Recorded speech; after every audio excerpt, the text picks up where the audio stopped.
নমস্কার বন্ধুরা, পূজা লাইফস্টাইলে আপনাদের স্বাগত। বিকেলে ঘরে একটু পাস্তা বানালাম, রেসিপিটা আপনাদের সঙ্গে শেয়ার করছি।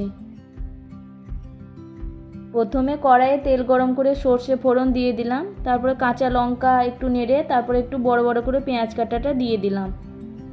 তারপর পেঁয়াজটা একটু ভাজা হলে টমেটো, হলুদ, নুন, কাশ্মীরি মির্চ দিয়ে ভালো করে নেড়ে নিলাম।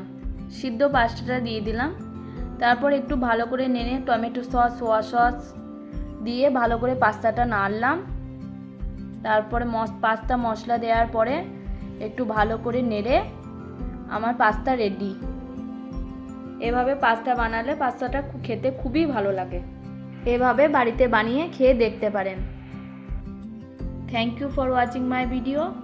ভালো লাগলে অবশ্যই সাপোর্ট করবেন, শেয়ার করবেন, সাবস্ক্রাইব করবেন। Thank you.